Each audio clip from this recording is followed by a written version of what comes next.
الحمد لله نحمده ونستعينه ونستغفره ونعوذ بالله من شرور أنفسنا ومن سيئات أعمالنا من يهده الله فلا مضل له ومن يضلل فلا هادي له ونشهد أن لا إله إلا الله وأشهد أن محمدا عبده ورسوله أما بعد قال الله تعالى في القرآن الكريم يا أيها الذين آمنوا اتقوا الله حق تقاته ولا تموتن إلا وأنتم مسلمون يا أيها الناس اتقوا ربكم الذي خلقكم من نفس واحدة وخلق منها زوجها وبث منهما رجالا كثيرا ونساء واتقوا الله الذي تساءلون به والأرحام إن الله كان عليكم رقيبا يا أيها الذين آمنوا اتقوا الله حق وقولوا قولا سديدا يصلح لكم أعمالكم ويغفر لكم ذنوبكم ومن يطع الله ورسوله فقد فاز فوزا عظيما قال الله تعالى في القرآن الكريم إنا أرسلنا إليكم رسولا شاهدا عليكم كما أرسلنا إلى فرعون رسولا فعصى فرعون الرسول فأخذناه أخذا وبيلا رب اشرح لي صدري ويسر لي أمري واحلل عقدة من لساني يفقهوا قولي محترم بھائیوں اور عزیز ساتھیوں،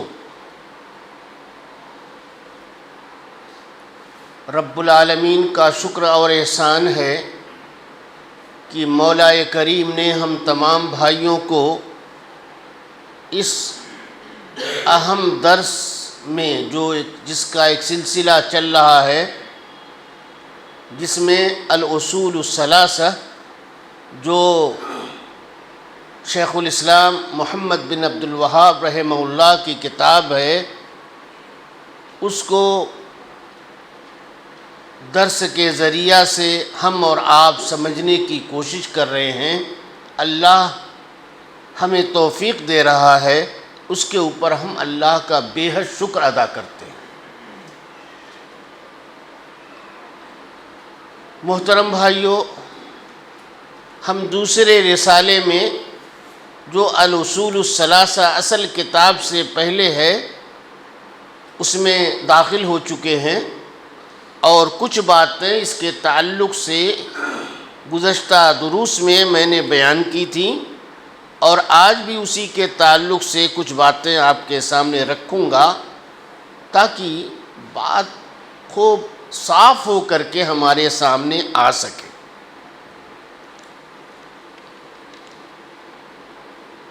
لیکن قبل اس کے کہ میں اس درس کا آغاز کروں، مجھے یاد آتا ہے کہ شاید آپ لوگوں نے اس سے پہلے اس بات کا عہد کیا تھا کہ پہلا رسالہ جس کا درس ہو چکا ہے، ہم لوگ اس کے متن کو زبانی یاد کر لیں گے۔ ہمارے کچھ بھائیوں نے اس سے پہلے سنایا بھی تھا، اللہ تعالیٰ ان کو جزائے خیر دے اور ان کے اس جوش کو برقرار رکھے۔ کیا آج آپ لوگوں میں سے کوئی ایسا رجل رشید ہے جو سنائے، یا پھر میں آگے بڑھوں؟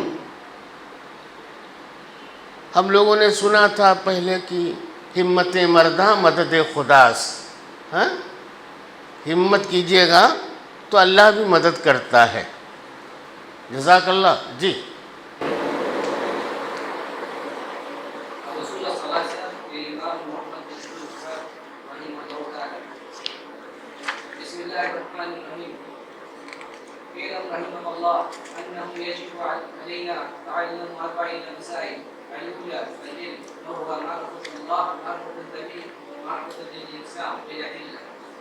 الثاني العمل به الثالث الدعوة إليه.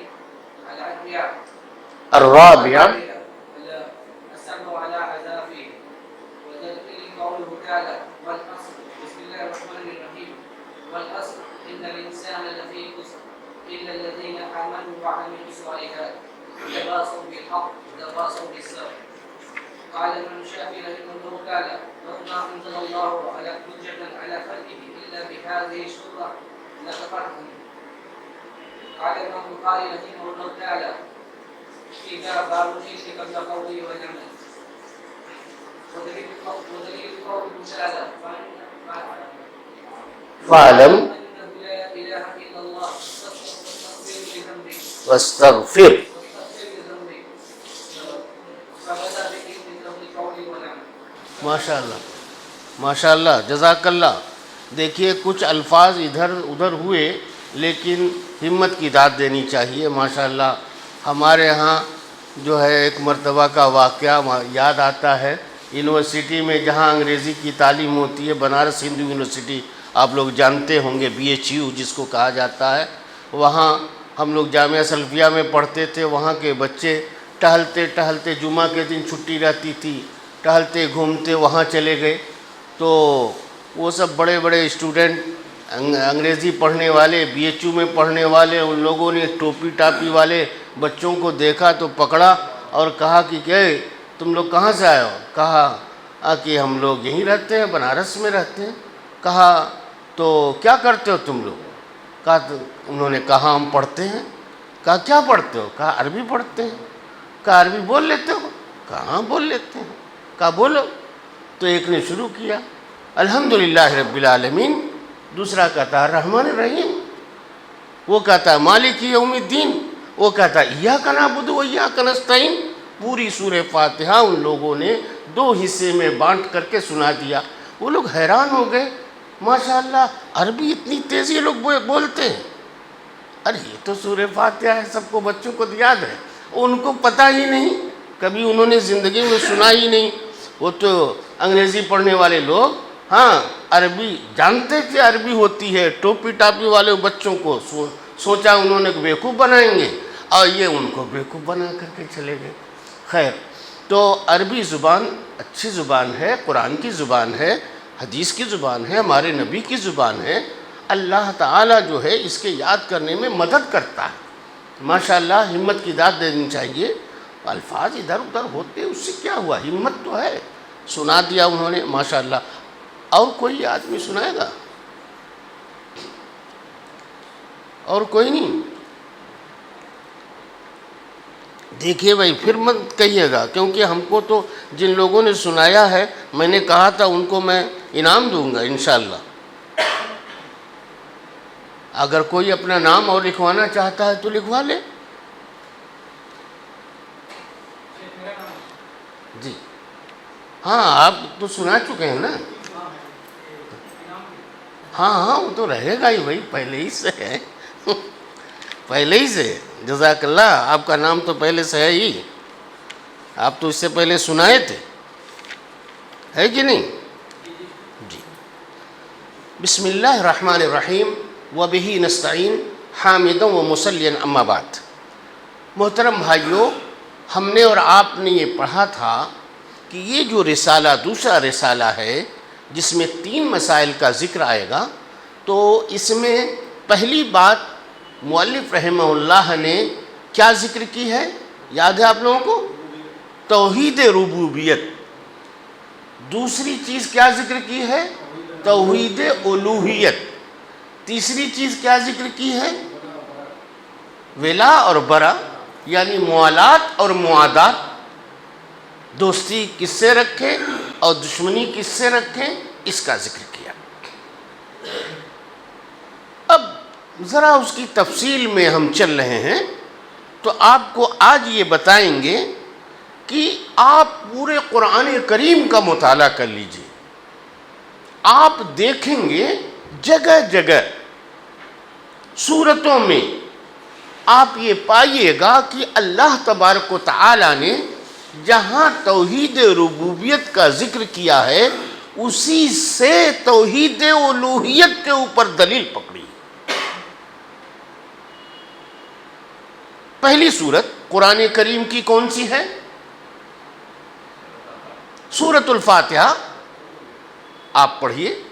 ہم لوگ روزانہ نماز میں پڑھتے ہیں اور پڑھتے ہیں بسم اللہ الرحمن الرحیم الحمد للہ رب العالمین الرحمن الرحیم. اللہ رحم کرنے والا ہے اور رحیم بہت مہربان ہے. یہ رحم کرنے والا، مہربانی کرنے والا کون؟ اللہ تعالی ہے.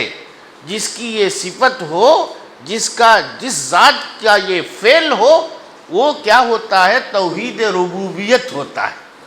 یعنی وہ اپنی اس ذات میں سب سے زیادہ مہربانی کرنے والا، سب سے زیادہ رحم کرنے والا اللہ تعالیٰ کے علاوہ کوئی ہے ہی نہیں دنیا کے اندر، وہ اکیلے.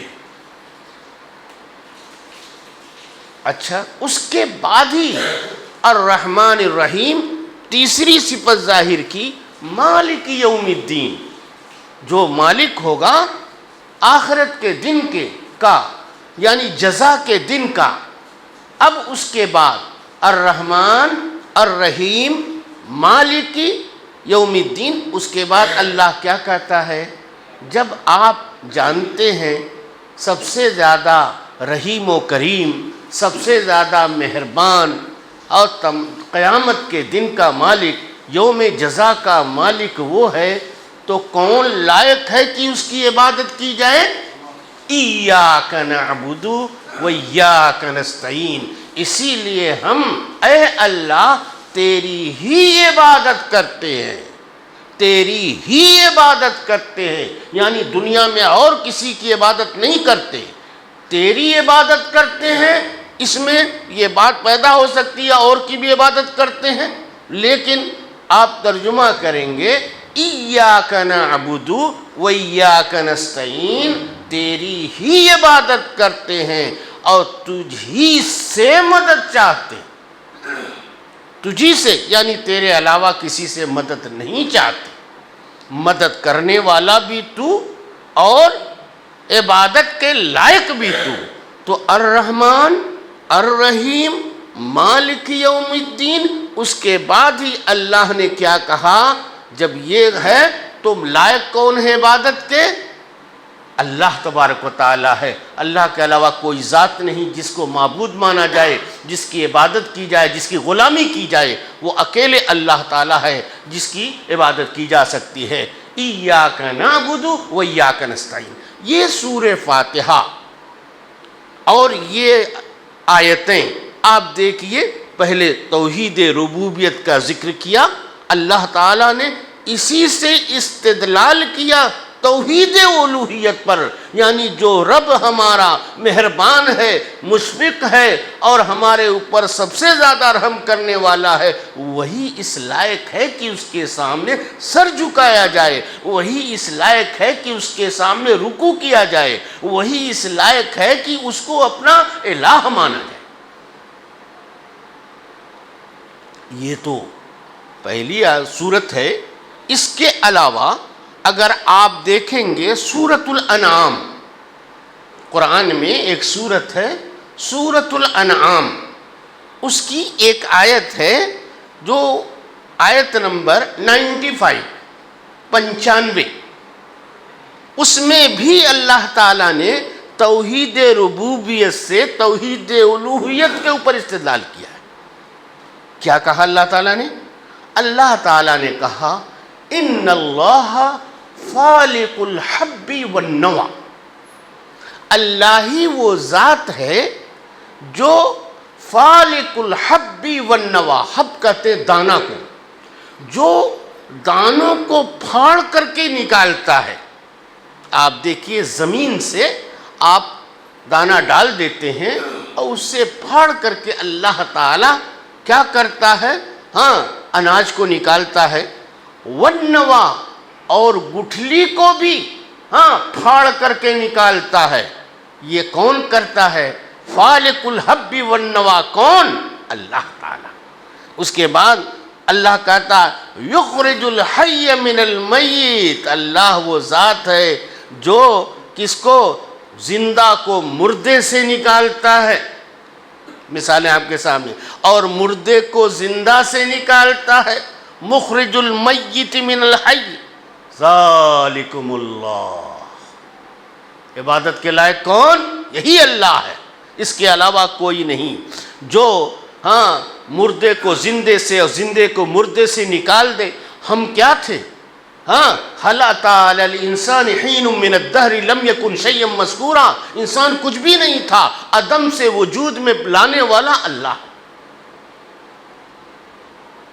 اور اس کے بعد کہتے ہیں کہ جو یہ دانے کو پھاڑنے والا ہے اور جو گٹھلی کو پھاڑ کر کے نکالنے والا ہے، جو زندے کو مردے سے اور مردے کو زندے سے نکالنے والا ہے، ذالکم اللہ، یہی تو تمہارا اللہ ہے۔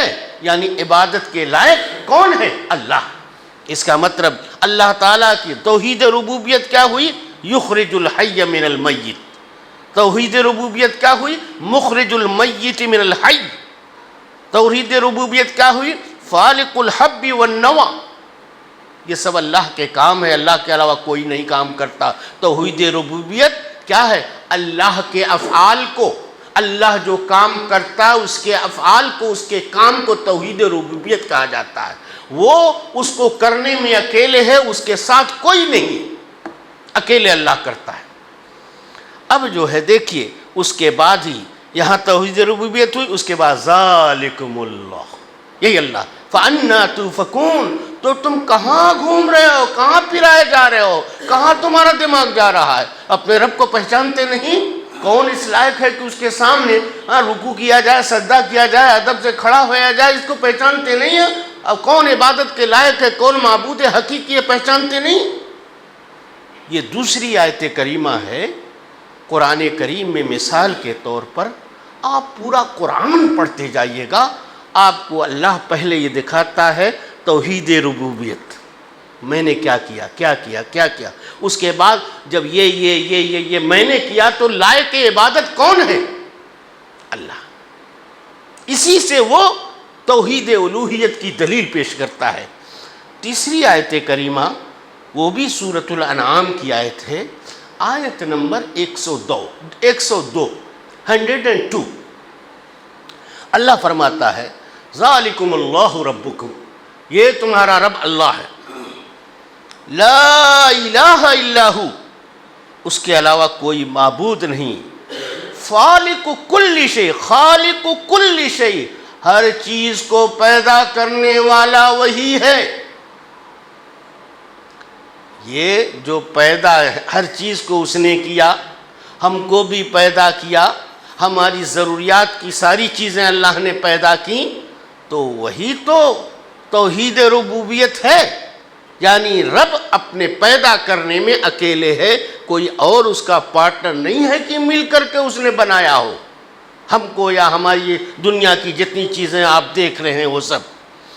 تو یہاں پر بھی آپ دیکھیں گے اللہ نے کہا خالق کل شیء، ہر چیز کا پیدا کرنے والا وہ، یعنی جب رب وہ ہے تو پھر فاعبدوہ، تو تم اسی کی عبادت کرو، یعنی وہی عبادت کے لائق ہے۔ جب پیدا کرنے والا وہ، انتظام کرنے والا وہ، ہماری ضروریات کی چیزوں کو مہیا کرنے والا وہ، تو پھر تم عبادت کس کی کرتے ہو؟ اسی طرح سے آپ دیکھیں گے بہت مشہور سورۃ الدخان، سورہ دخان کی آیت نمبر 1 سے لے کر کے 8 تک پڑھ جائیے۔ حامیم والکتاب المبین انا انزلناہ فی لیلۃ مبارکہ انا کنا منذرین فیہا یفرق کل امر حکیم۔ اس کے بعد امرا من عندنا انا کنا مرسلین رحمتا من ربک انہ هو السمیع العلیم رب السماوات والارض۔ وہ کون ہے؟ آسمان اور زمین کا پالنے والا، وما بینہما، اور جو ان کے درمیان ہے ان کو بھی پالنے والا۔ اگر تم کو یقین ہو تو وہی اللہ ہے، لا الہ الا ہو۔ اب معبود حقیقی کون بن سکتا؟ اللہ ہی۔ یحیی و یمیت، وہی زندہ کرتا ہے، مارتا ہے، ربکم و رب آبائکم الاولین، تم کو بھی تمہارا بھی رب وہی ہے، تمہارے باپ دادا کا بھی رب وہی۔ یہ آیتیں میں نے قرآن سے آپ کے سامنے یہ بتانے کے لیے پیش کی ہیں کہ یہ نقلی دلیلیں ہیں۔ یہ دلیل دو ہوتی ہے، اللہ کی ربوبیت سے اس کی الوہیت کے اوپر دلیل۔ قرآن میں آپ قرآن کے بیشتر صورتیں ایسی آپ پائیے گا، جگہ جگہ اللہ نے ربوبیت کا ذکر کیا، ربوبیت سے استدلال کر کے آپ سے پوچھا بتاؤ اب عبادت کس کی کرو گے، معبود حقیقی کون بنے گا، یہ اللہ نے سوال کیا، اسی سے اس سے استدلال کیا۔ تو جو قرآن میں آیتیں آتی ہیں، نبی کریم محمد رسول اللہ صلی اللہ علیہ وسلم کی بیشتر احادیث بھی آپ ایسی پائیے گا۔ ہم اس کا ذکر وقت کی کمی کی وجہ سے نہیں کر رہے ہیں، لیکن یہ عقلی دلیلیں ہیں، نقلی دلیلیں ہیں۔ جو قرآن و حدیث سے دلیل پیش کی جاتی ہے وہ نقلی ہوتی ہے، نقل کرتے ہیں، نقل کر کے قرآن سے، نقل کر کے حدیث سے۔ اور ایک عقلی دلیل ہوتی ہے۔ عقلی دلیل کیا ہے؟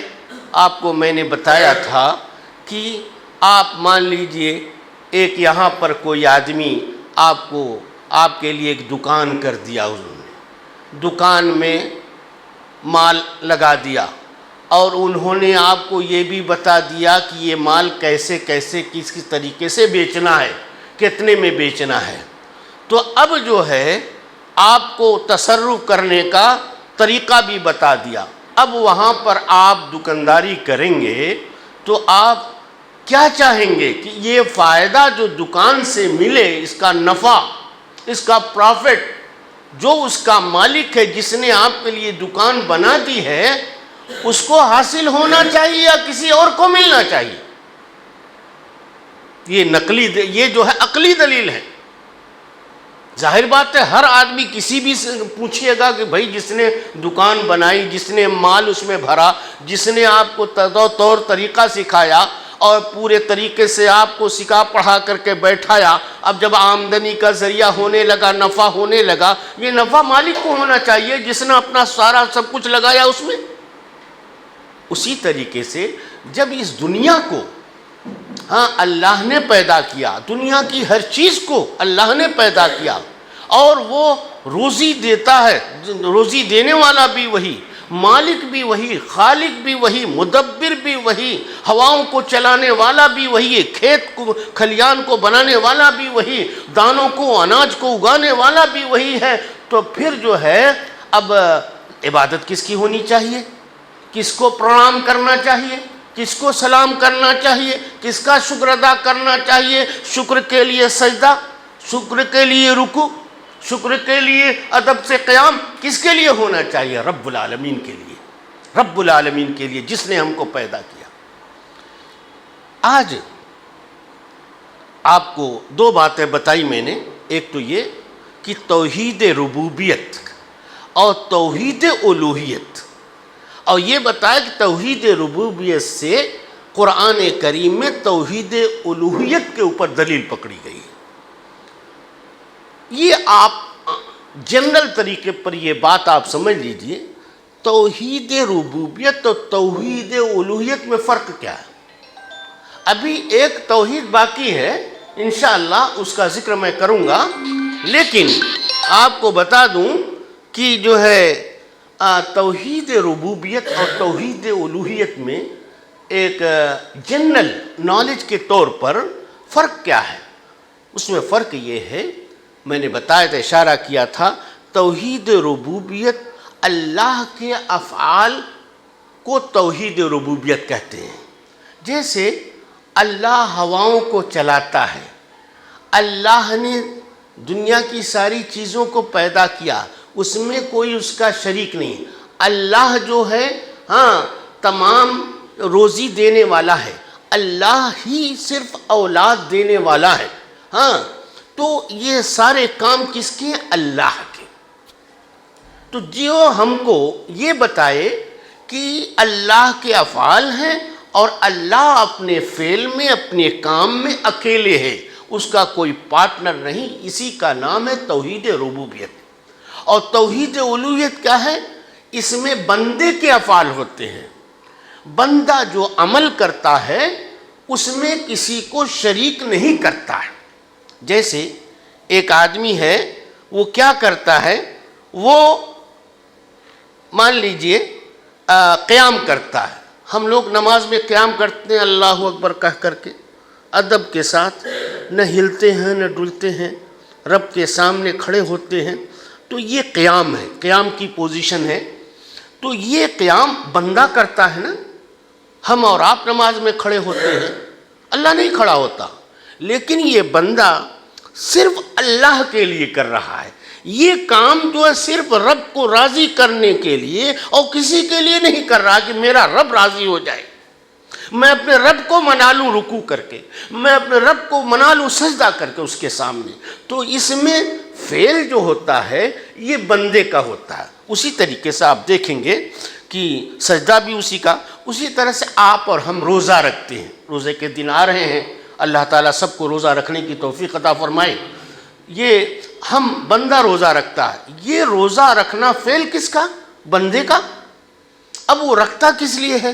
رکھتا اس لیے ہے کہ اپنے رب کو راضی کرے، اور یہ کام روزہ اس لیے رکھتا ہے اللہ کو خوش کرنے کے لیے، اپنے اس کام کے ذریعہ سے اللہ کو خوش کرے، اپنے اس کام میں کسی اور کو شریک نہیں کرتا، روزہ رکھے گا صرف اللہ کے لیے۔ ہاں، تو یہ کیا ہو گیا؟ یہ بندے کے افعال ہیں جس میں کسی کو شریک نہیں کرتا، کسی کو دکھاوے کے لیے بھی شریک نہیں کرتا، صرف اللہ کے لیے روزہ رکھتا ہے۔ اسی طریقے سے آپ دیکھیں گے ایک آدمی صدقہ کرتا ہے، صدقہ خیر اللہ کے راستے میں دان خیرات کرتا ہے، اپنے یہ بندے کا عمل ہے، بندہ اس کام کو کر کے صرف اللہ کو خوش کرنا چاہتا ہے، اپنے اس کام میں کسی اور کو شریک نہیں کرتا ہے۔ اگر اس نے شریک کر لیا تو یہ کیا ہو گیا؟ شرک ہو گیا۔ وہ اپنے کام میں یہ کام صرف صدقہ خیرات اللہ کے لیے کرتا ہے، اللہ کو خوش کرنے کے لیے کہتا ہے، یہ کام کسی کے دکھاوے کے لیے اگر کرے گا تو شرک ہو جائے گا، اس نے دوسرے کو پارٹنر بنا لیا۔ اسی طریقے سے آپ خیر کے کلمات، اچھی باتیں آپ جو بولتے ہیں، یہ اچھی بات ان کو بتا رہے ہیں، اچھی بات ان کو بتا رہے ہیں، یہ کیوں بتا رہے ہیں؟ تاکہ اللہ خوش ہو، اللہ کو راضی کرنے کے لیے۔ اور کوئی کام کس کا ہے؟ خیر کی بات، تقریریں کرنا، اچھی اچھی باتیں نصیحت کے طور پر لوگوں کو سمجھانا، کس لیے کر رہے ہیں؟ اللہ کے لیے، اللہ راضی ہو، اس میں کسی اور کے لیے کوئی کام نہیں کر رہے ہیں۔ تو اسی بندے کے افعال اور اللہ کے افعال، یہ توحید ربوبیت میں اللہ کے افعال ہوتے ہیں، اور توحید الوہیت میں بندے کے افعال ہوتے ہیں۔ بندہ اپنے اس فعل کے ذریعہ سے صرف اللہ کو راضی کرنا چاہتا ہے، اور اللہ جو کام کرتا ہے وہ جو ہے صرف اکیلے اس کا کیا ہوا ہے، اس کے ساتھ کوئی شریک نہیں ہے۔ یہی ہے توحید ربوبیت۔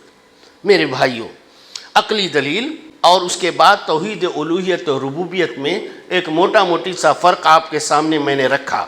اب آپ کے سامنے ایک بات یہ کرنا چاہتا ہوں کہ اللہ تعالیٰ نے ہماری تخلیق کی، پیدا کیا۔ کیا کہا انہوں نے؟ خلقنا، اللہ نے ہم کو پیدا کیا، اور اس کے بعد خالق کل شیء، ہر چیز تو اسی نے پیدا کیا۔ قرآن کی ایک آیت ہے، هو الذی خلق لکم ما فی الارض جمیعا۔ کیا مطلب ہے اس کا؟ اس کا یہ سورہ بقرہ کی آیت نمبر 29 ہے، سورۃ البقرہ کی آیت نمبر 29۔ کیا ہے؟ هو الذی خلق لکم ما فی الارض جمیعا۔ اللہ ہی وہ ذات ہے جس نے تمہارے لیے پیدا کیا جو کچھ اس دنیا میں ہے، جو کس روئے زمین پر ہے تمہارے لیے پیدا کیا، یعنی انسانوں کے لیے پیدا کیا۔ اللہ نے، آپ نے سنا ہوگا کہ اللہ کہتا ہے کہ ہم نے دنیا کی ساری چیزیں، قرآن کی یہی تعلیم ہے، ساری چیزیں انسان کے لیے بنائیں، اور انسان کو اللہ نے اپنے لیے بنایا۔ یہ بات بارہا سنی ہوگی آپ نے، تو یہی بہت اہم بات ہے۔ یہ اللہ تعالیٰ نے قرآن کریم کی اسی آیت میں فرمایا، سورہ بقرہ کی آیت نمبر 29، کیا فرمایا؟ هو الذی خلق لکم ما فی الارض جمیعا، اس روئے زمین پر جو کچھ ہے اے انسان ہم نے تمہارے لیے بنایا۔ اب اس سے دو بڑے بڑے مسئلے ثابت ہوتے ہیں۔ بہت سارے مسائل اس سے سمجھے جاتے ہیں، لیکن دو اہم مسائل جس کو اصولی مسئلہ کہا جاتا ہے، یہ اس سے جو ہے مستنبط ہوتا ہے۔ قرآن کریم کی ایک آیت تو یہ ہوئی سورہ بقرہ کی، اور دوسری آیت ہے الم تر ان اللہ سخر لکم ما فی الارض۔ یہ حافظ صاحب بتائیں گے کہاں کی آیت ہے؟ حافظ صاحب بتائیے۔ سورہ حج کی آیت نمبر 65 ہے، سورۃ الحج کی آیت نمبر 65 ہے، الم تر ان اللہ سخر لکم ما فی الارض۔ کیا تم کو معلوم نہیں کہ اللہ نے ان تمام چیزوں کو جو زمین میں ہے تمہارے لیے مسخر کر دیا، تابع کر دیا، یعنی اس کے اوپر کنٹرول تم کو دے دیا، تمہارے تابع کر دیا۔ یہ دو آیتیں، اس سے دو اصولی مسئلے اپنے ذہن میں آپ رکھیے۔ پہلی چیز یہ ہے کہ اللہ ہی نے ساری چیزوں کو جو اس دنیا میں ہے انسان کے لیے بنایا۔ اس کا مطلب یہ ہے کہ دنیا کی ساری چیزوں میں اباحت ہے، مباح، یعنی دنیا کی ساری چیزیں جو بھی آپ دیکھیں گے اس دنیا میں پائی جاتی ہیں، اس میں اصل کیا ہے؟ مباح، جائز۔ وہ چیز جائز ہے، حلال ہے، اس کا استعمال کرنا، اس کو اپنے استعمال میں لانا حلال ہے، یہ مطلب ہے۔ اصل کیا ہے اس میں؟ اباحت، مباح ہونا، جائز ہونا، یعنی یہ چیز دنیا کے اندر اللہ نے جتنی چیزیں بنائی ہیں اس میں اصل کیا ہے؟ حرام نہیں، حلال ہے، حلال ہیں، حلال ہیں۔ مثال کے طور پر ہم آپ کو بتاتے ہیں کہ اللہ یہ کہ کوئی دلیل آ جائے، اگر آپ کہتے ہیں کہ نہیں حرام ہے تو آپ کو قرآن مجید سے یا نبی کی حدیث سے دلیل پیش کرنا ہوگا کہ یہ حرام ہے۔ اگر حرمت کی کوئی دلیل نہیں ہے تو چاہے وہ مسئلہ بیان کیا گیا ہو کھول کر کے یا نہ بیان کیا گیا ہو، آپ سمجھ جائیے کہ حلال ہے۔ اچھا، جیسے آپ جو ہے نبی صلی اللہ علیہ وسلم کے زمانے میں آپ کو معلوم ہوگا کہ اللہ کے نبی صلی اللہ علیہ وسلم نے جب مکہ سے ہجرت کر کے آپ مدینے آئے اور آپ نے ہاتھوں سے مسجد النبی، مسجد نبوی کی جو تعمیر شروع کی، تو اس کا چھت کس کا بنا تھا؟ جی، کھجور کے پتوں کا، تنا کا، اسی سے اس کی چھت بنا دی گئی تھی۔ اب ایک آدمی یہ سوال کرے کہ کیا یہ چھت کھجور کے پتوں کی جائز کی ناجائز؟ آپ کہیے جائز، کیوں؟ اللہ تعالیٰ کی دلیل سنیے، هو الذی خلق لکم ما فی الارض جمیعا۔ اللہ نے جو چیز بھی بنائی ہے ہاں دنیا میں تمہارے لیے بنائی، وہ حلال ہے، الا یہ کہ اس کی حرمت کی کوئی دلیل آ جائے۔ جب حرمت والی کوئی دلیل نہیں ہے تو حلال مانی جائے گی، وہ جائز مانی جائے گی، وہ صحیح مانی جائے گی، وہ بالکل کریکٹ مانی جائے گی، وہ غلط نہیں ہوگی۔ اسی طریقے سے اگر کوئی آدمی یہ کہے کہ بھائی ہوائی جہاز کا سفر جائز کی ناجائز، دلیل کیا؟ هو الذی خلق لکم ما فی الارض جمیعا۔ دوسری دلیل بتائیے، الم تر ان اللہ سخر لکم ما فی الارض۔ کیا تم کو معلوم نہیں کہ اللہ نے انسان کے لیے ساری چیزوں کو تابع کر دیا ہے، مسخر کر دیا اس کے لیے؟ اسی طریقے سے آپ دیکھیں گے یہ آیت کریمہ دنیا کے بہت سے مسائل کا جواب ہے، دنیا کے بہت سے مسائل کا جواب ہے۔ آپ ایک دوسرا مسئلہ اس سے یہ نکلتا ہے کہ دنیا میں جتنی چیزیں پائی جاتی ہیں اصل کیا ہے اس کی؟ پاک اور ناپاک ہونے میں اصل پاک ہے۔ اصل کیا ہے؟ پاک ہے، ناپاک نہیں، نجس نہیں۔ اب آپ کپڑے کو آپ نے چھو لیا، اب اس کو چھونے کے بعد آپ کہیے کہ جو ہے ہاتھ دھونا پڑے گا. کیوں بھائی؟ ہاتھ دھونا ہوگا کہ نہیں؟ نہیں، اس لیے کہ ساری چیزیں دنیا کی اللہ نے آپ کے لیے بنائی ہیں، وہ حلال ہیں، اور اس میں اصل کیا ہے؟ وہ پاک ہیں. اسی طریقے سے آپ دیکھیں گے آپ دو بلڈنگوں کے بیچ سے راستہ ہے، آپ جا رہے ہیں، جاتے جاتے کسی نے اوپر سے پانی پھینک دیا. اب آپ اپنا کپڑا دھوئیے گا تب نماز پڑھیے گا، کیا آپ نے اس کو ناپاک مانا ہے؟ پاک ماننا ہوگا کہ ناپاک ماننا ہوگا؟ اصل آپ کو پاک ہی مان کر کے جاننا ہوگا، الا یہ کہ کوئی بات یہ سمجھ میں آ جائے کہ نہیں یہ تو ناپاک ہے. اگر ناپاکی کی کوئی دلیل موجود ہے تب تو ناپاک مانا جائے گا، لیکن ایسی کوئی دلیل نہیں ہے تو اوپر سے جو پانی گرا ہے، ٹپکا ہے آپ کے کپڑے کے اوپر، اس سے آپ کا کپڑا ناپاک نہیں ہوگا، وہ پاک ہے. کیوں؟ دلیل کیا ہے؟ دو آیتیں قرآن کی. نمبر 1 الم تر ان اللہ سخر لکم ما فی الارض، اور دوسری آیت هو الذی خلق لکم ما فی الارض جميعا. ساری چیز اللہ نے تمہارے لیے بنائی، اور اس میں کیا ہے؟ حلت ہے، حرمت نہیں، پاکی ہے، ناپاکی نہیں. دو مسئلے یاد رکھیے. اصل کیا ہے؟ جو چیزیں اللہ نے ہمارے لیے بنائی ہیں وہ حلال ہیں، حرام نہیں، الا یہ کہ حرمت پر دلیل آ جائے. جیسے اللہ تعالیٰ نے قرآن میں کہا حرمت علیکم المیتۃ والدم ولحم الخنزیر وما اہل لغیر اللہ بہ والمنخنقۃ والموقوذۃ والمتردیۃ والنطیحۃ. پوری آیت اللہ نے بنائی. سور کو اللہ تعالیٰ نے حرام قرار دیا، ٹھیک ہے، اس کی حرمت کے اوپر دلیل ہے. کتے کو نجس کہا گیا، حرمت کے اوپر دلیل ہے قرآن حدیث سے.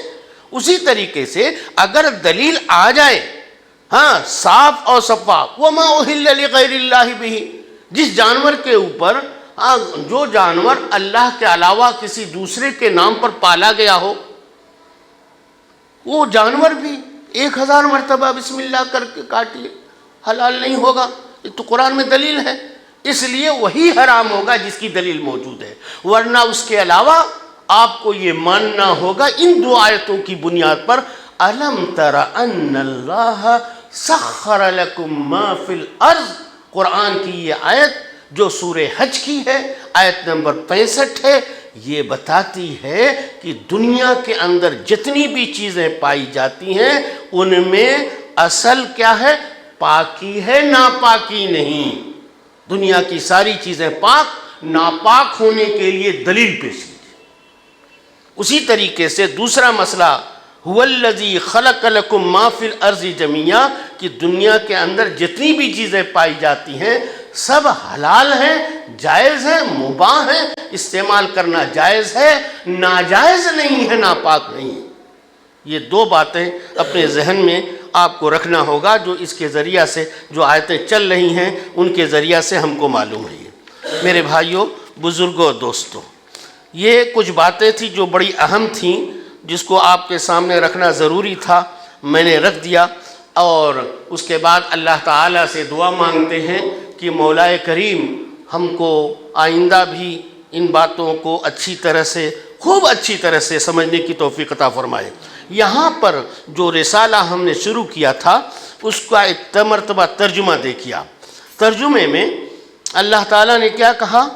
یہاں کہا تھا کہ تین مسائل میں اعلم رحمک اللہ، جان لیجئے اللہ آپ کے اوپر رحم کرے، انہ یجب علی کل مسلم، ہر مسلمان مرد اور عورت پر ضروری ہے ان 3 مسائل کا سیکھنا اور ان کے اوپر عمل کرنا. نمبر 1 ان اللہ خلقنا، اللہ ہی نے ہم کو پیدا کیا، ورزقنا، اور اللہ ہی نے ہم کو روزی دیا. اس کے لیے ہم نے قرآن کی دلیلیں آپ کے سامنے پیش کی. ولم یترکنا حملا، اللہ نے ہم کو بیکار دنیا میں نہیں چھوڑا. حمل کا معنی میں نے بتایا تھا کہ حمل ایسے اونٹ کو کہا جاتا ہے عربی زبان میں جس کی کوئی حد بندی نہ ہو، جہاں چاہے چلا جائے، مالک کی ملکیت جو ہے اس کے اندر نہ رہے، اس کی مرضی جہاں چاہے چلا جائے، اور پھر اس کے ساتھ ساتھ وہ کیا کریں، اس کے ناک میں نکیل نہ لگی ہو۔ ناک میں نکیل لگی، مالک جہاں بیٹھائے گا وہیں بیٹھے گا، جہاں اٹھائے گا وہیں اٹھے گا، لیکن جس اونٹنی کے ناک میں نکیل نہ لگی ہو اور اس کے لیے کوئی حد بندی نہ کی گئی ہو، وہ جہاں چاہے چلا جائے، اس کو، ایسے اونٹ کو عربی زبان میں حمل بولا جاتا ہے۔ تو اللہ تعالیٰ نے ہم کو یعنی بیکار نہیں دنیا میں بھیجا ہے، بلکہ اس کے بھیجنے کا ایک مقصد ہے۔ اسی سے یہ پتہ چلتا ہے، بہت سارے لوگ، یہ جو میں نے کہا تھا، بہت سارے لوگ کہتے ہیں ہماری مرضی، ہم جو چاہیں کریں، آپ کون ہیں، اوپر والا کون ہے بولنے والا، ہماری مرضی۔ تو یہاں پر مرضی نہیں، ان کو بتایا اللہ نے بیکار نہیں بتایا، کوئی مقصد کے لیے پیدا کیا ہے۔ اس مقصد کے بارے میں اللہ تعالیٰ جو ہے قیامت کے دن پوچھے گا، چھوٹ نہیں پائے گا، اور جو لوگ کامیاب ہوں گے ان کے لیے اللہ جنت دے گا، جو لوگ کامیاب نہ ہوں گے ان کے لیے جہنم ہوگا۔ یہ اسی لیے تاکہ انسان کو یہ بتایا جائے کہ انسان کو دنیا میں اللہ تعالیٰ نے بے مقصد نہیں بھیجا ہے، اس کا کوئی مقصد، اور وہ کیا ہے، اللہ تعالیٰ نے یہ مقصد بتانے کے لیے نبیوں کو بھیجا، تاکہ آدمی اپنا مقصد اپنے سے حاصل نہ کرے، بلکہ وہ مقصد حاصل کرے جو اللہ تعالیٰ چاہتا ہے۔ تو اللہ تعالیٰ نے نبیوں کا سلسلہ شروع کیا۔ کچھ انبیاء اور رسول ایسے آئے جن کا نام اللہ تعالیٰ نے قرآن میں ذکر کیا، کچھ کا ذکر نہیں کیا، لیکن ایک لامتناہی سلسلہ نبیوں کا برابر اللہ نے جب ضرورت محسوس کی بھیجا اس نے، تو انہوں نے آ کر کے ہم کو ہمارا مقصد یاد دلایا۔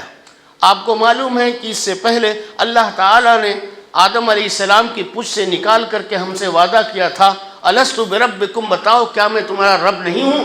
تو سارے لوگوں نے جواب دیا تھا ایک زبان ہو کر کے، ہاں اللہ تو ہی میرا رب ہے، قالوا بلا۔ تو انسان جب دنیا میں آیا تو کبھی کبھی ایسا ہوتا ہے کہ وہ جو کچھ سوچتا ہے اپنی سوچ میں کامیاب نہ ہو، بہک جائے، اس کو بہکانے والے اس کا شیطان، اس کے جو ہے ناہنجار دوست وغیرہ احباب کبھی جو ہے اس کو اصل راہوں سے بھٹکا دیتے ہیں۔ اس لیے اللہ تعالیٰ نے نبیوں کو بھیجا کہ صحیح چیز ان کو سمجھائیے تاکہ وعدہ ان کو یاد رہے۔ نبی نے آنے کے بعد ان کو یاد دلایا اور یہ بتایا کہ وَمَا خَلَقْتُ الْجِنَّ وَالْإِنسَ إِلَّا لِيَعْبُدُونَ۔ اللہ تعالیٰ نے کا مقصد، اس دنیا میں بھیجنے کا جو مقصد ہے وہ یہ ہے کہ اللہ کی توحید، اللہ کی وحدانیت کا اقرار کرو، اللہ کی وحدانیت کا اقرار کرو، اور اس بات کو مانو کہ اس کے اللہ رب العالمین اپنے ہر کام میں اکیلے ہیں اور اپنی صفات میں اکیلے ہیں، اس کے ساتھ کوئی شریک نہیں۔ جو کچھ دنیا میں کیا ہے اس نے اکیلے کیا ہے، اور جو کچھ پیدا کیا ہے اکیلے پیدا کیا ہے۔ روزی دینے والا، لوگوں تک ان کی ضروریات کو مہیا کرنے والا اکیلے رب العالمین ہے، اس میں کسی نے کو شریک نہیں کیا ہے۔ اس لیے تم بھی اس کو مان کر کے چلو، اور جو اس لائق ہے، جب وہ اکیلے اس نے پیدا کیا ہے تو ظاہر بات ہے معبود حقیقی بھی وہی، صرف اللہ ہی کی عبادت ہونی چاہیے۔ یہ پیشانی کسی اور کے سامنے خم نہیں ہونی چاہیے، جھکنی نہیں چاہیے، یہ رکوع اور یہ سجدہ کسی اور کے لیے نہیں ہونا چاہیے۔ اللہ کے نبی صلی اللہ علیہ وسلم نے حدیث پاک میں فرمایا کہ اگر سجدہ کرنا کسی کے لیے جائز اور مناسب ہوتا، حلال ہوتا، تو میں اپنے کس کو شوہروں کو سجدہ حکم دیتا، بیویوں کو حکم دیتا کہ وہ اپنے شوہروں کو سجدہ کریں۔ اللہ نے شوہر کی اہمیت کو بتایا کہ شوہر کا مقام و مرتبہ کتنا ہے، اور آپ جانتے ہیں کہ دنیا کے اندر اللہ تبارک و تعالیٰ نے سب سے پہلی شکل و صورت میں انسان کو جو پیدا کیا وہ آدم علیہ السلام، حوا علیہ السلام تھے۔ وہ کیا تھے؟ ان کے تعلقات کیا تھے؟ میاں بیوی کے تعلقات تھے۔ اس لیے پہلا انسان جو دنیا میں وجود میں آیا ہے وہ میاں بیوی کی شکل میں آیا ہے۔ اس لیے میاں بیوی کے جو حقوق ہیں ایک دوسرے کو سمجھنا چاہیے، پہچاننا چاہیے، اور اس کے ساتھ ساتھ اللہ رب العالمین کے حقوق کو ادا کرنا چاہیے۔ بہرحال ہم کو یاد آتی ہے ایک حدیث، یہ رکوع، یہ سجدہ، یہ جو ہے قیام، یہ قیام جو ہم ادب سے کھڑے ہوتے ہیں، اگر کسی غیر اللہ کے سامنے ہم جو ہے پھول کا ہار کسی فوٹو کے اوپر لگا کر کے ایسے کھڑے ہو جائیں، شرک ہو گیا، کیونکہ یہ ادب کے ساتھ جو ہے کھڑا ہونا میرے رب نے اپنے لیے سکھایا ہے۔ وَقُومُوا لِلَّهِ قَانِتِينَ، کھڑے ہو تو اپنے رب کے لیے اطاعت کے ساتھ، فرما برداری کے ساتھ، ادب کے ساتھ کھڑے ہو۔ رکوع کس کے لیے ہونا چاہیے؟ جھکنا۔ ایک آدمی آیا اللہ کے نبی صلی اللہ علیہ وسلم کے دربار میں، سلام کیا، سلام کرنے کے بعد جو ہے جھک گیا۔ اللہ کے نبی صلی اللہ علیہ وسلم فرمایا تنہنی، ارے جھکتے کیوں ہو؟ جھکنا 1 انچی جھکنا، 2 انچی جھکنا، 1 میٹر جھکنا اور رکوع کر دینا سب اللہ کے لیے ہونا چاہیے۔ موحد آدمی سلام کرتے وقت بھی اتنا احتیاط کرتا ہے، السلام علیکم اسٹریٹ ہو کر کے سلام کرتا ہے، سر نہیں جھکنا چاہیے۔ یہ سجدے جو آج دنیا کے نام پر چل رہے ہیں، سجدے تعظیمی ہے، سجدے تکریمی ہے، یہ سب سجدے کسی کے لیے نہیں، صرف سجدہ اللہ کے لیے ہے۔ لا تسجدو، قرآن کی آیت پڑھیے حافظ صاحب، لا تسجدو للشمس واسجدوا للہ، ایک اللہ کے لیے یہ سجدہ ہونا چاہیے۔ میرے ساتھیوں، تو میں یہ کہہ رہا تھا، اللہ نے جس مقصد کے لیے بتایا اس کو بتانے کے لیے نبیوں کا سلسلہ جاری کیا، اور نبیوں کا سلسلہ جب جاری کیا، دنیا میں انبیاء آئے، انہوں نے اپنی باتیں رکھیں اور حجت قائم کر دی، لوگوں تک پہنچا دی بات۔ اب ہمارے اور آپ کے لیے قیامت کے دن انکار کی کوئی گنجائش نہیں ہوگی۔ من اتاہ دخل الجنہ، جس نے ان نبیوں کی باتوں کو مان کر کے اپنے مقصد حیات کو پا لیا وہ کامیاب ہو گیا۔ ومن عصاہ دخل النار، اور جس نے ان کی نافرمانی کی وہ جہنم میں داخل ہو کر کے رہے گا۔ میرے ساتھیوں، اس کے بعد فرماتے ہیں والدلیل قولہ تعالی، دلیل کے طور پر کیا پیش کیا؟ سورۃ المزمل کی آیت نمبر 15 اور 16 آپ کے سامنے پیش کیا مولوی رحمہ اللہ نے، اور کہا جو باتیں میں کہہ رہا ہوں بلا دلیل کے نہیں۔ انا ارسلنا الیکم رسولا شاہدا علیکم، بے شک ہم نے تمہاری طرف رسول کو بھیجا۔ انبیاء آئے، رسول آئے ہم کو سمجھانے کے لیے، ہماری زندگی کا مقصد بتانے کے لیے۔ شاہدن علیکم، یہ انبیاء جو آئے ہیں یہ تمہارے اوپر گواہ ہیں۔ اللہ قیامت کے دن پوچھے گا کہ کیا تمہارے پاس کوئی رسول نہیں آیا؟ قالوا بلا، تو لوگ کہیں گے ہاں آیا تھا، لیکن ہم نے ان کی باتوں کو مانا نہیں۔ دلیل قائم ہو گئی۔ آج آپ اور ہم انکار نہیں کر سکتے، ہم کو تو معلوم نہیں، آئی ڈونٹ نو، ہم تو کچھ جانے ہی نہیں۔ سارے راستے اللہ تعالیٰ نے آپ تک اپنی مقصد کو، جو اللہ کا مقصد ہے دنیا میں بھیجنے کا، اس کو اللہ نے نبیوں کے ذریعہ سے، کتابوں کے ذریعہ سے بھیج کر کے، توریت، انجیل، زبور، قرآن سب کو بھیج کر کے آپ کو بتا دیا۔ شاہدن علیکم، آپ کے اوپر حجت قائم ہو گئی، دلیل ہو گئی، اور یہی قیامت کے دن جو گواہی دیں گے، ہاں کہ ہم نے تو پہنچا دیا تھا۔ قالوا حل بلغت، قالوا بلا، ہاں پہنچا دیا تھا۔ اس کے بعد کہا کہ شاہدن علیکم کما ارسلنا الی فرعون رسولا، دنیا کے اندر سب سے بڑا ظالم بادشاہ اگر کوئی گزرا ہے، یہ مودی اس کے مقابلے میں کچھ نہیں ہے۔ میرے ساتھیوں، قرآن پڑھیے گا، سب سے بڑا اگر کوئی ظالم تھا جس نے اللہ کی ربوبیت کے اوپر جو ہے ضرب لگائی تھی، وہ کون تھا؟ یہی تھا فرعون۔ کیا کہا تھا؟ انا ربکم الاعلی، سب سے بڑا رب تو میں ہوں۔ سب سے بڑا رب ہونے کا دعویٰ کیا تھا۔ ابھی مودی اس مقام کو نہیں پہنچا ہے، ابھی بھی لوگ کراہ رہے ہیں کہاں سے آ گیا بادشاہ، ظالم بادشاہ، اللہ مسلط کرتا ہے ہم کو جھنجھوڑنے کے لیے، نیند سے بیدار کرنے کے لیے۔ اللہ کا تو وعدہ ہے۔ تو کما ارسلنا الیکم رسولا کما ارسلنا الی فرعون، فرعون جیسے انسان ظالم انسان. کیا ظلم تھا اس کا؟ اللہ کی توحید کے اوپر اس نے ڈاکہ ڈالا اور کہا انا ربکم الاعلی. اور دنیا کا سب سے خطرناک ظلم اگر وہ کرتا تھا تو انسانوں کے ساتھ کرتا تھا. یقتل یذبح ابناہم ویستحیی نساءہم.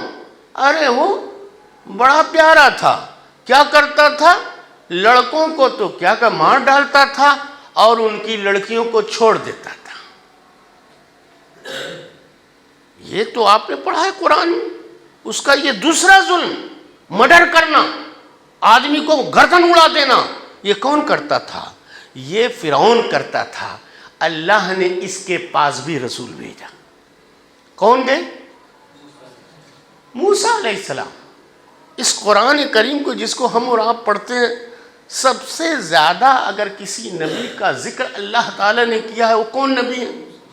موسیٰ علیہ السلام. میرے ساتھی، بڑی عبرتیں ہیں ان کے قصص میں، قصے میں. اسی لیے بار بار اللہ تعالیٰ نے ذکر کیا اور کہا کما ارسلنا الی فرعون رسولا. ہم نے فرعون کے پاس بھی رسول بھیجا، موسیٰ علیہ السلام کو بھیجا. جاؤ، کل وہ نہیں کہہ سکے گا کہ ہمارے پاس تو کوئی سمجھانے بجھانے والا نہیں آیا. اللہ نے اس کے اوپر بھی حجت تمام کر دی. اس کے بعد ہوا کیا؟ رزلٹ کیا ہوا؟ فعصى فرعون الرسول. فرعون نے رسول کی نافرمانی کی. اللہ نے کہا جو میرے نبی کی مان لے گا وہ جنت میں جائے گا، جو میرے نبی کی نافرمانی کرے گا وہ جہنم میں داخل ہوگا. تو فرعون اتنا سمجھایا، بار بار سمجھایا. ایک آدمی ایک مرتبہ نہیں سمجھتا، دوسری مرتبہ، تیسری مرتبہ. آپ طائف کے مقام کو ذرا یاد کیجئے. اللہ کے نبی صلی اللہ علیہ وسلم کے اوپر جو ہے جس وقت انہوں نے طائف میں اللہ کے نبی صلی اللہ علیہ وسلم گئے تو وہاں کے لوگوں نے، اوباشوں نے کیا کیا؟ آپ کو مارا. اب مارا اتنا کہ خون تک بہنے لگا. اللہ تعالیٰ کو رحم آیا. اللہ تعالیٰ نے اپنے فرشتے کو بھیجا اور کہا جاؤ کہہ دو، پوچھو نبی رحمت سے کہ اگر وہ کہیں تو دونوں پہاڑوں کے بیچ میں رکھ کر کے ان کو پیس دو، اس بستی کو ختم کر دو. لیکن اللہ کے نبی صلی اللہ علیہ وسلم نے کیا کیا؟ دعا کیا، اے اللہ آج یہ قوم نہیں سمجھتی ہے، آج یہ قوم ایمان نہیں لاتی، لیکن اس کی اولاد تو ایمان لائے گی. اللہ کی قسم آج چلے جائیے، جو ہمارے بھائی گئے حج کرنے کے لیے، طائف میں جائیے گا. آج سب سے ہری بھری جگہ وہی. وہاں کے بادشاہ گرمیوں کی چھٹی منانے کے لیے طائف میں آتے. اللہ نے اس کو گلے گلزار بنا دیا. ایک مرتبہ آدمی نہیں کوئی بات سمجھتا ہے، دوسری مرتبہ سمجھتا ہے. اسی لیے نبی کائنات نے دعا کیا، اے اللہ یہ جاہل قوم سمجھتی نہیں ہے، آج یہ نہیں، ان کو پیسنے کی ضرورت نہیں ہے دو پہاڑوں کے بیچ میں،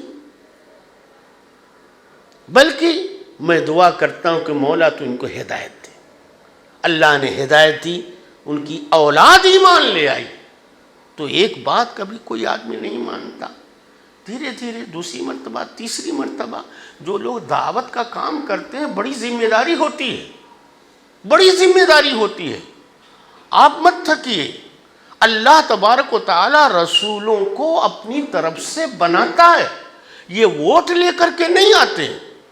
نبی اور رسول جو بنائے جاتے ہیں یہ ووٹنگ کے ذریعہ سے، بیلٹ پیپر کے ذریعہ سے نہیں بن کر کے آتے، بلکہ اللہ تعالیٰ ان کروڑوں انسانوں میں سے جس کو چیک کر کے نکالتا ہے، سلیکٹ کرتا ہے، اس کو نبی بنا دیتا ہے.